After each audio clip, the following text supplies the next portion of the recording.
네, 우리 한번 서로 축복하고 인사 나누면 좋겠습니다. 네, 믿음의 대열에 섭시다. 믿음의 대열에 섭시다. 네, 우리가 지금 어디 있는지가 너무너무 중요합니다. 제목이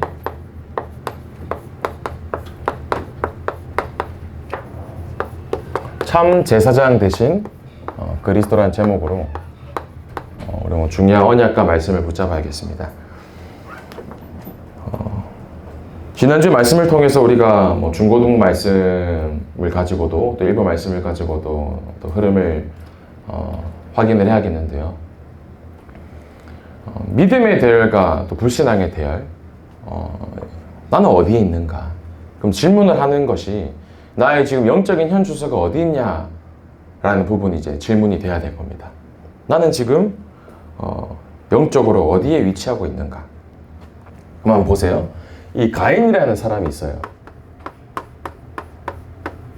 내가 지금 어디 대열에 있는지, 또 나는 지금 어디 속에 영적인 현 주소가 어디 있는지를 확인하는 가장 빠른 방법은 나의 상태를 점검하는 겁니다. 나의 영적인 상태. 이 가인, 선생님 저번에 말씀을 통해 한번 전달했죠. 쉽게 말해서 모태신앙으로 쭉 살아온 겁니다. 교회도 열심히 다녔고 예배도 빠지지 않고 나왔고 하나님께 예물도 드리고 헌금도 하고, 그러나 하나님을 안다고는 했지만 피 언약을 모르는 상태였던 겁니다. 그게 이 가인의 영적 상태였어요. 언약을 가지지 못하고 무엇이 진짜 핵심인 줄을 모르니 본인 마음대로 입맛대로 신앙생활을 하는 거죠. 다시 말해서 그리스도에 대한 언약이 없었던 겁니다. 이것이 중요해요. 하나님을 만나는 유일한 방법은 예수 그리스도를 믿는 것밖에 없습니다. 내가 구원받고 싶어서 내가 하나님 알아야지, 머리로 알아야지가 아니라 하나님을 만나기 위해서는 오직 유일한 길이신 하나님이 이 땅에 육신의 몸을 입고 오신 예수 그리스도를 믿고 그리스도를 만나는 것이 하나님을 만나는 유일한 길이라는 거예요. 한 주간 동안에 그리스도와 나는 얼마나 동행하며 살았는가? 나는 그리스도 얼마나 동행하며 살았는가? 그럼 반대로 나는 얼마나 그리스도 밖에 있었는가? 중요하죠. 선생님 저 하나님 아는데요? 아니에요. 그 하나님을 떠난 인간이 구원을 받을 수 있는 유일한 길, 오직 예수 그리스도, 여자의 후손으로 이 땅에 오신 그리스도밖에 없다는 겁니다. 근데 이 가인이 그것을 모르니 가인의 상태가 드러나는 거예요.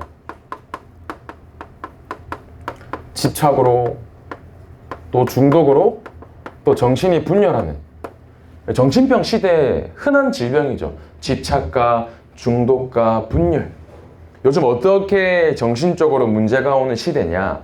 게임으로 중독되고, 알코올로, 마약으로, 음란으로, 쾌락으로, 도박으로, 결국은 모든 것이 내가 중심되어서 나의 무언가 마음을 채우기 위한 수단과 방법이라는 거죠. 요즘 유튜브 쇼츠, 인스타그램 릴스 이런 짧은 영상들 많이 보죠.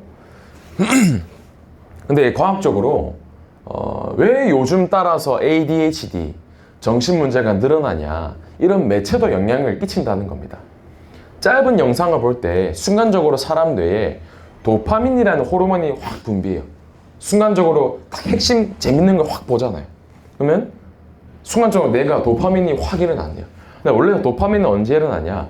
뭔가 열심히 노력을 해서 성취했을 때, 축구를 막 60분 뛰다가 한 골 넣는 그 순간 도파민이 나오고, 내가 무언가 중요한 어떤 노력을 했다가 열매를 딱 거뒀을 때 그때 나오는 호르몬이 도파민이에요.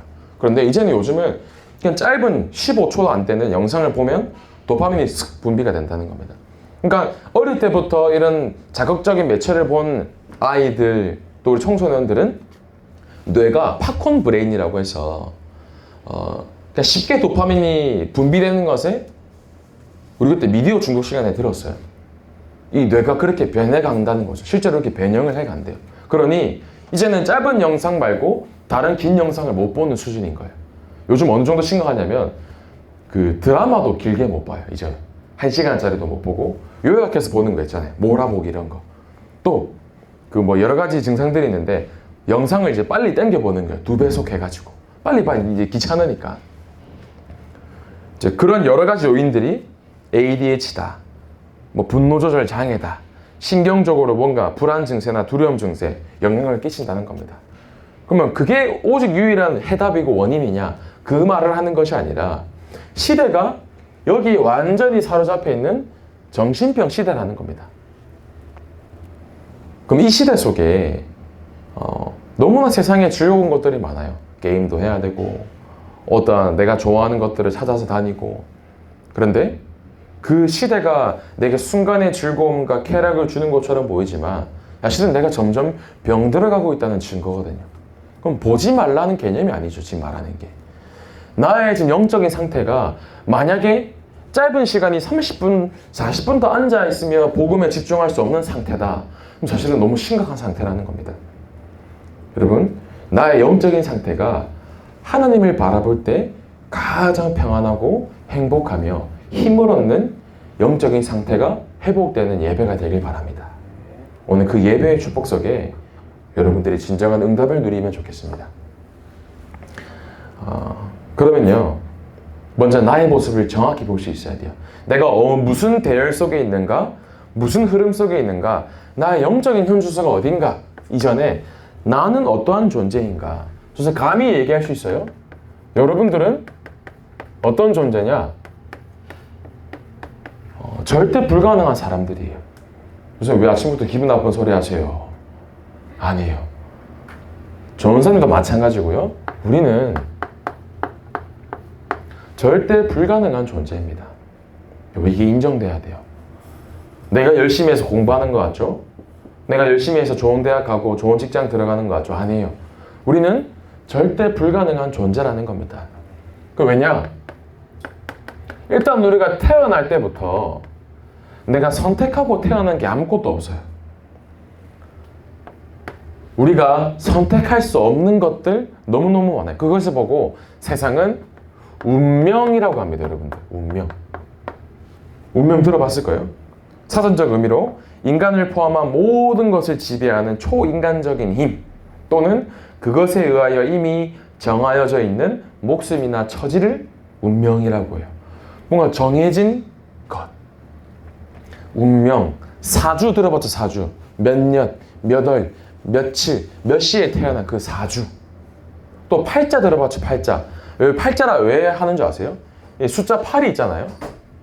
숫자 8이 끊이지 않고 이렇게 이어지잖아요. 이걸 이제 팔자라고 하는데 무언가 굴레 속에 갇혀 있는 거예요. 아무리 벗어나고 싶어도 벗어날 수 없는 운명 사주 팔자. 자, 한번 보세요. 내가 국가를 선택하고 태어났다 있나요, 혹시? 나는 한국에 태어나고 싶어서 태어났다. 없어요, 맞죠? 이 헬조선이라는 이 땅에 여러분들 얼마나 치열합니까, 사람들이. 국가도 내가 고르고 태어나지 않았어요. 또 한번 보세요. 혹시 이 중에 내가 부모님을 고르고 태어났다. 없을 거예요. 만약에 이것을 선택하고 태어날 수 있다. 아마 이 부모님 우리가 선택을 했을까요? 조사님은 선택 안 했을 것 같아요. 내가 태어나기 전에 부모님을 선택할 수 있다. 아마 우리 중에 우리 부모님을 선택하고 태어날 사람 무시하는 게 아니라 아마 한 명도 없을 것 같아요. 아닌 거예요? 별쌤? 별쌤은 아닌 것 같기도 하고요. 부모님도 우리가 선택하고 태어나지 못했습니다. 그러면서 그 가정에 이런저런 배경들이 있죠. 그 배경마저도 내 의지와 관계없이 흘러온 흐름 속에서 만난 가문과 가정의 배경 속에 내가 자라온 겁니다. 근데 더 중요한 건 뭔지 아세요? 나의 신분이 하나님을 떠난 상태로 태어났다는 겁니다. 내가 고르고 태어난 것이 가지고 선택한 것이 아무것도 없어요. 시작부터 우리는 절대 불가능한 상태로 시작되었다는 겁니다. 그러면 내가 하나님을 떠난 상태로 태어났다. 그게 무슨 말이냐? 우리 모든 인간은 벗어날 수 없는 제 아래, 제 가운데에 우리가 태어나며 살아가고 있어요. 그 증거로 성경 말씀에 요한일서 3장 8절 말씀이 있습니다. 뭐라고 합니까? 죄를 짓는 자는 마귀에게 속하나니. 그럼 죄를 짓는 자는 마귀에게 속해 있대요. 그럼 거기서 말하는 이 죄가 뭐라는 겁니다. 죄. 죄의 크게 종류를 분류를 나누면 세 가지 죄가 있어요. 그 첫 번째 죄가 아까 말했죠. 나의 신분. 하나님을 떠난 원래 인간이 지은 죄를 보고 원죄라고 해요. 그러면 아담과 하와가 하나님의 말씀의 약속인 선악을 알게 하는 열매를 사단의 유혹에 속아서 본인의 자유의지를 가지고 선택을 한 거예요. 하나님을 떠나겠다. 우리가 죄를 직접 지은 건 아니지만 그 죄 가운데 빠져서 우리가 태어난 겁니다. 마치 우리가 국가와 부모와 배경을 선택하고 태어나지 못했던 것처럼. 그럼 그 증거로 창세기 3장 사건이 증거가 되죠. 원래 인간이 지은 죄, 아담과 하와가 하나님의 말씀에 불순종한 죄예요. 그래서 로마서 3장 10절에 의인은 하나도 없나니 이 세상 가운데에 의롭다라고 말하는 사람, 쉽게 말해서 하나님을 떠난 자, 모든 사람이 하나님을 떠난 거예요. 로마서 3장 23절에 모든 사람이 죄를 범하였으며, 그때 말하는 죄가 이 죄를 말하는 겁니다. 하나님을 떠난 죄. 그럼 우리의 신분이 죄인 출신이라는 거예요. 그럼 죄인 출신이라는 자체가 그 누구도 깨끗한 사람이 없는 겁니다. 그럼 증거로 에베소서 2장 3절에 전에는 우리도 다 그 가운데서 우리 육체의 욕심을 따라 육체와 마음에 원하는 것을 하여 다른 이들과 같이 본질상 진노의 자녀였더니. 네, 이 말씀은 사도 바울이 교회 잘 다닌다고 하는 구약의 말씀, 율법의 말씀을 잘 안다고 하는 바리새인들에게 하는 말이었어요. 교회 잘 다니는 사람들한테 너희 하나님을 떠난 본질상 진노의 자녀다라고 얘기하는 겁니다. 근데 그때 우리도라는 말이 바울 자신도 포함되어 있던 거예요. 나조차도. 모든 사람은 하나님을 떠난 원죄 속에 살아가고 있습니다. 그러면서 또 우리가 어디 죄 속에 속해 있냐? 우리가 원죄는 많이 들었지만 이 자범죄를 좀 놓치기 쉽습니다. 행위, 육신에 대한 것을 강조하는 것은 아니지만 모든 사람이 자범죄 속에 살고 있어요. 일단 시작이 에베소서 2장 1절 말씀. 죄와 허물, 우리의 몸 상태, 육신의 상태, 영적으로 허물과 죄로 죽었던 너희라고 합니다. 그러면 시체라는 거야, 말 그대로. 죽은 상태.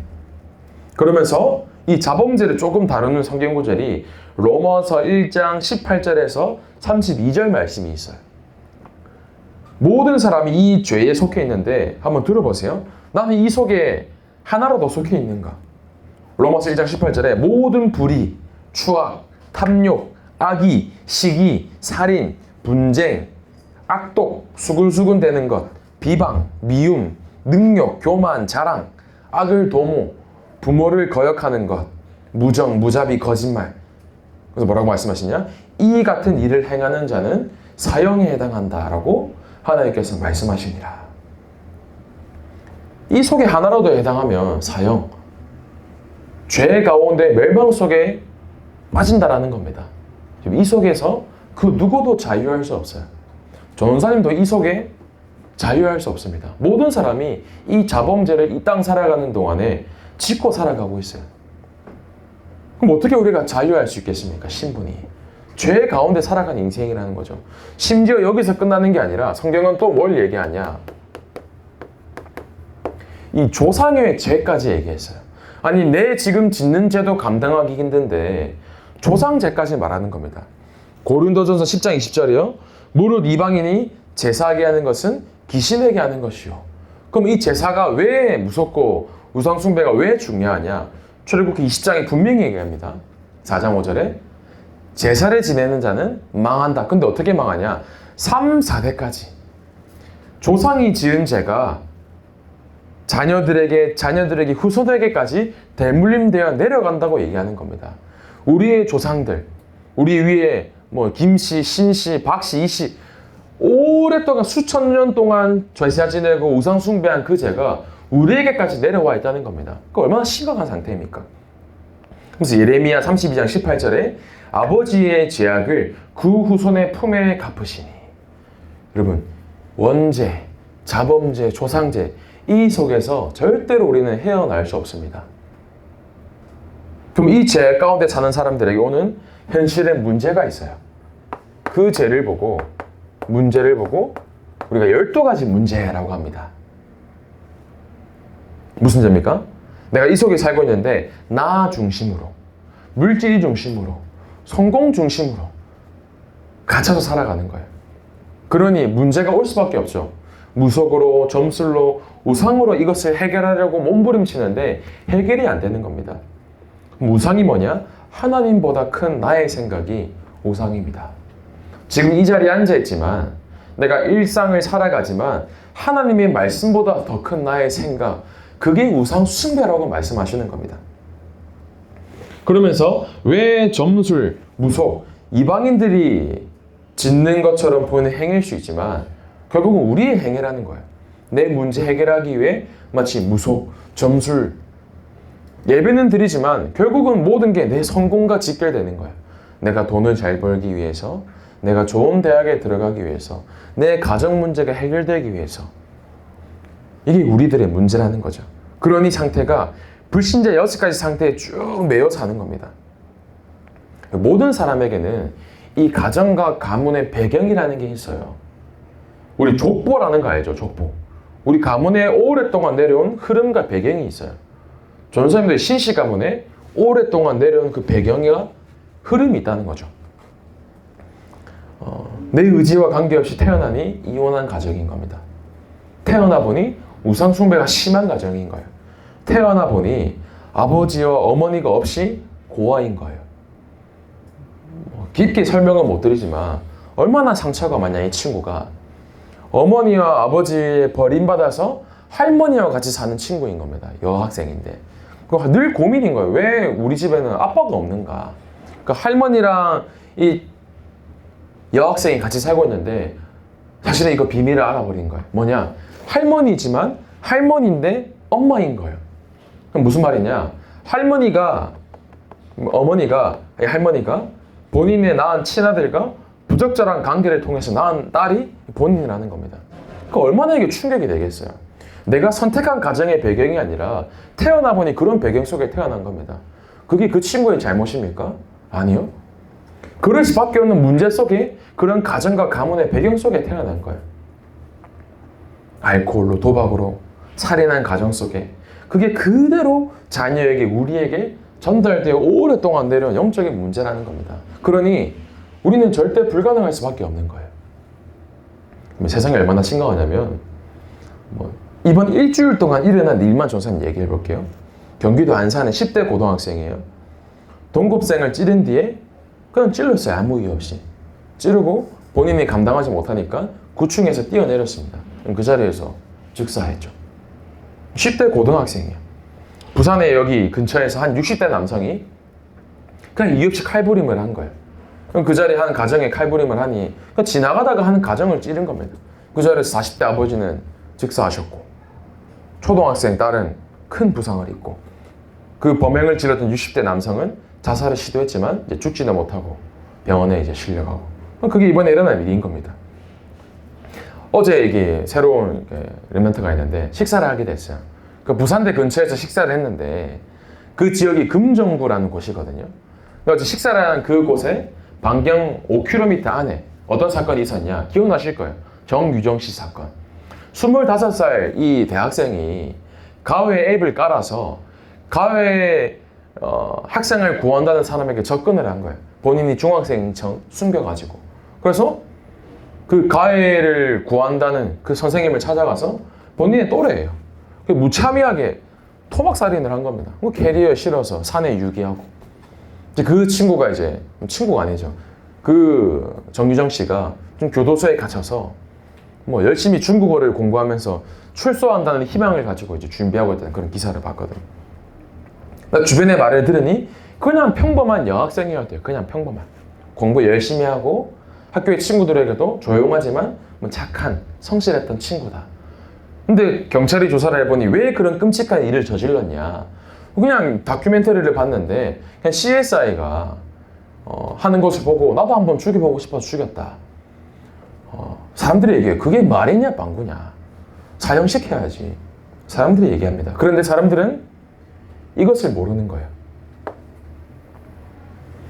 모든 사람이 절대 불가능한 제 가운데 운명 가운데에 답이 없어서 방황하며 살아간다는 겁니다. 이게 최근에 일주일 날 일어나는 그냥 사건을 얘기하는 거예요. 이 죄 속에 살아가니 그 죄에 따른 결과가 있습니다. 로마서 6장 23절이에요. 이 죄를 짓는 죄 속에 있는 사람들에게는 죄의 삭은 사망이요라고 얘기합니다. 우리의 결론적인 결과의 상태가 뭐냐? 죽은 사망의 상태라는 겁니다. 그러면 전사님 어떻게 해야 돼요? 어떻게? 이 속에 불가능한데요? 어떻게 해야 되냐? 내가 이 절대 불가능한 나의 모습을 인정하는 것이 첫 번째 시작인 겁니다. 지난주 말씀 기억나나요? 절대 주권부터 인정을 해라. 마찬가지예요. 나의 상태, 나는 절대 불가능하구나 인정할 수 있어야 되는 겁니다. 저기 미국에 유명한 존스 홉킨스 대학이 있어요. 거기 유명한 중독 재활 치유센터가 있는데 거기에 입소할 수 있는 조건이 있어요. 조건이 뭐냐? 서약서를 씁니다. 맨 첫 번째 줄, 나는 절대로 내 문제를 해결할 수 없음을 인정합니다. 거기 서약과 사인을 해야 돼요. 내가 인정하는 것에서부터 시작하고 입소가 가능하다는 거죠. 마찬가지예요. 나는 절대로 불가능하구나. 내가 아무리 교회를 나오고 예배를 드리고 말씀을 듣고 기도하고 그게 노력과 열심으로 할 수 있는 게 아니라 내가 이 죄 가운데 문제 속에 절대 불가능하구나. 여러분 인정하시기를 바랍니다. 바울이 고백해요. 나는 절대 불가능하기 때문에 내가 그리스도와 함께 십자가에 못 박혔나니 그런즉 이제는 내가 사는 것이 아니요 내 안에 오직 그리스도께서 사시는 것이라. 이제 내가 육체 가운데 사는 것은 나를 사랑하사 나를 위하여 죽으신 그리스도 안에 하나님의 아들을 믿는 믿음 안에 사는 것이라. 여러분 이 고백이 우리의 고백이 될 줄 믿습니다. 그러면 내가 이제 어떻게 살아야 되나요? 그 십자가에서 모든 것을 끝내신 그 그리스도가 내 안에 계시면 돼요. 또 절대 불가능한 내가 절대 가능하신 그리스도 안에 살면 되는 겁니다. 그러면 전사님 어떻게 그리스도 안에 살 수 있는가요? 여러분 질문해야 돼요. 고린도후서 13장 5절 말씀입니다. 너희는 믿음 안에 있는가? 너희 자신을 시험하고 너희 자신을 확증하라. 예수 그리스도께서 너희 안에 계신 줄을 너희가 스스로 알지 못하느냐? 그렇지 않으면 너희는 버림받은 자니라. 무서운 말을 했어요. 오늘 그리스도가 내 안에 계신다는 사실을 시험하고 질문해야 됩니다. 내 안에 진짜 그리스도가 계시는가? 나는 구원의 확신이 있으며 내가 진짜 천국에 갈 수 있는 영원한 천국 보좌의 배경이 나에게 확실히 믿어지고 인정되고 있는가? 확증하라. 여러분, 이 문제 절대 해결할 수 없지만 이 문제를 해결하기 위해서 오신 그분이 그리스도시라는 겁니다. 그 직분을 감당한 분이 그리스도이시며 그 일을 한 참 제사장. 여러분 참 제사장이신 그리스도만이 절대 가능한 줄 오늘 믿으시기를 바랍니다. 그리스도여야 됩니다. 출애굽기 3장 18절이에요. 양의 피를 바를 때 그 피로 말미암아 죄가 넘어갔어요. 유월절. 내가 죽어야 되는데 나 대신 양이 죽은 겁니다. 여러분 참 제사장 대신 그리스도께서 하신 일이 있어요. 마가복음 10장 45절 말씀입니다. 우리를 대신해서 대속물로 죽으신 거예요. 인자가 온 것은 섬김을 받으려 함이 아니라 도리어 섬기려 하고 자기 목숨을 많은 사람의 대속물로 주려 함이니라. 여러분 내가 죽어야 돼요. 내가 원죄 속에 자범죄 속에 조상죄에 갇혀서 내가 피발라 죽어야 되는데 멸망 가운데 정령 죽으리라 죽을 수밖에 없는데 우리 대신 그리스도께서 죽으신 겁니다. 감사하지 않으세요? 그리스도께서 나 대신 죽으신 거예요. 그러면서 이 제사장 대신 그리스도께서 히브리서 9장 12절 말씀이에요. 직접 자기의 피로, 구약시대의 말씀입니다. 그리스도께서 염소와 송아지의 피로 하지 아니하고 오직 자기의 피로 영원한 속죄를 이루사 단번에 성소에 들어가셨느니라. 양 잡고 염소 잡고 소 잡아야 되는데 이제 그럴 필요 없다. 왜? 그리스도께서 직접 피를 흘리시고 우리의 영원한 죄를 속죄하신 겁니다. 여러분 그리스도 믿으시기 바랍니다. 그러면서 제사장 되신 그리스도께서 로마서 5장 8절 오늘 본문 말씀이죠. 우리가 아직 죄인 되었을 때에 내가 죽어야 되는데 죄인이기 때문에 그리스도께서 우리를 위하여 죽으심으로 하나님께서 우리에 대한 사랑을 확증하셨느니라. 어떻게 내가 그리스도 안에 것을 확증하느냐? 그리스도께서 나를 위해 죽으셨구나. 그 사실을 믿을 때 확증된다는 겁니다. 그래서 마지막으로요. 로마서 8장 1절에서 2절 말씀입니다. 이는 그리스도 예수 안에 있는 생명의 성령의 법이 죄와 사망의 법에서 너를 해방하였습니다. 여러분, 죄 가운데에서 나올 수 있는 유일한 방법, 해방될 수 있는 유일한 방법은 오직 그리스도밖에 없습니다. 그래서 이토록 그리스도 얘기하는 거예요. 그리스도 아니면 안 되기 때문에요. 그러면 이 그리스도를 정말 믿는다면 하나가 보여야 돼요. 하나. 우리 집은 왜 이래? 나는 왜 이럴까? 그게 아니라 하나님이 절대 은혜. 그리스도께서 나를 위하여 십자가에서 못 박히시고 원죄, 자범죄, 조상죄 12가지 문제까지 완전히 끝내셨구나 라는 절대 은혜가 보여야 돼요. 에베소서 2장 8절 말씀입니다. 너희는 그 은혜에 의하여 믿음으로 말미암아 구원을 받았으니 이것은 너희에게서 난 것이 아니요 하나님의 선물이라. 이 은혜가 믿어지는 은혜가 임하기를 바랍니다.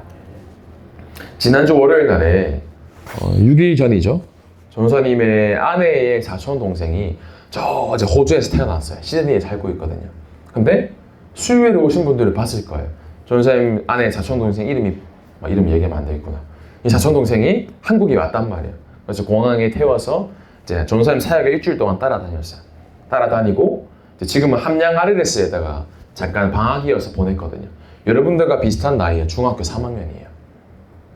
공부를 그냥 잘하는 게 아니라 엄청 잘해요. 그 호주에 있는 일반 이제 중학교가 아니라 딱 엘리트들만 갈 수 있는 명문 중학교들이 있거든요. 그러니까 아이비리그만 보내는 중학교가 있는데 거기 중학교에 수재로 들어갔어요. 그럼 공부를 잘하겠죠. 근데 본인이 해결할 수 있는 문제를 직면한 거예요. 이 친구 목사님 아들이거든요. 호주에 있는 시드니의 목사님 아들이에요. 목사님 아들의 모태신앙, 모태다락방에 예배도 잘 나가요. 초등, 중등. 근데 본인이 해결할 수 없는 문제에 직면한 겁니다. 어디가 심각하냐? 한국에 입국하기 하루 전까지 경찰에 조사받아 나왔어요. 이제 자세하게 얘기 드릴 수는 없지만 본인도 내가 왜 이런 거를 저질렀는지 이해가 안 되는 거예요. 내가 왜 이렇게 했을까? 왜 경찰까지 조사를 받아가며 엄마는 눈물을 흘리며 부모님은 나 때문에 힘들어하고 나는 왜 이렇게 힘들까? 조사에 뭘 얘기하냐면요. 너희가 시간표가 왔다. 너 이 그리스도 머리로만 알고 있지 않냐? 너 속에 그리스도 있냐? 물어보니 얘기하는 거예요. 없다라는 겁니다. 예배는 잘 드리고 목사 아들로 살아왔고 예배 잘 드리고 핵심 예배 잘 드리고 훈련받고 하는데 정작 내가 진짜 그리스도 안에 없다는 것을 발견한 겁니다. 그래서 제가 뭐라고 얘기했냐면 너 진짜 축복인 줄 알아라. 네 문제 아니었으면 그리스도 집중했겠냐? 아니라는 겁니다. 막 오는데 그래 이 문제 사건이 문제가 아니라 축복인 거야. 왜? 너 이것 때문에 이제 복음에 집중할 수 있잖아.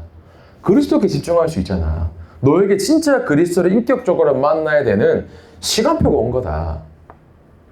여러분 이 모든 것이 하나님의 은혜인 줄 믿으시길 바랍니다. 내게 있는 문제, 사건, 갈등, 위기 그리스도께 집중할 수 있는 축복의 통로인 거예요. 그래서 중요한 말씀이요. 갈라디아서 2장 20절 말씀. 바울의 고백입니다. 나는 죽고 내 안에 그리스도가 사시는 것이라. 오직 그리스도야. 그걸 넘어서서 날마다 나는 죽어야 돼요. 날마다 나는 죽고 그리스도만 사는 인생. 전사님, 우리 집은 예수님 믿었는데 집이 망했는데요? 전사님, 저는 교회에 살고 예배도 잘 드리는데 되는 게 없는데요? 여러분, 기준을 바꾸셔야 돼요. 망한 게 무엇이 기준이에요?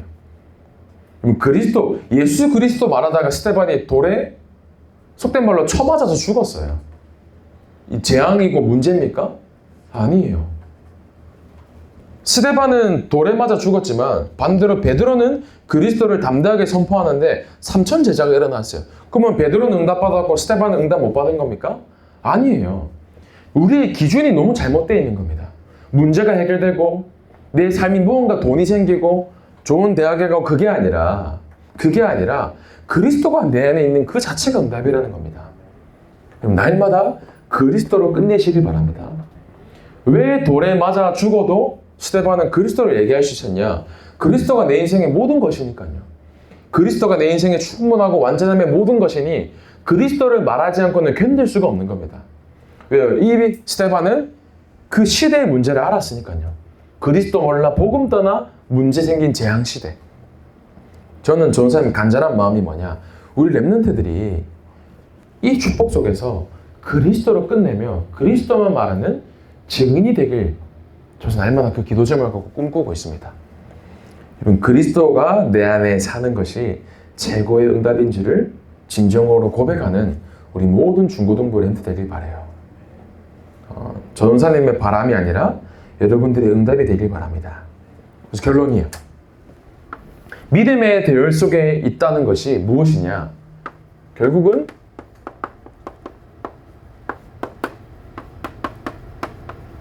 하나님과 함께하는 것이 믿음의 대열 속에 있는 겁니다.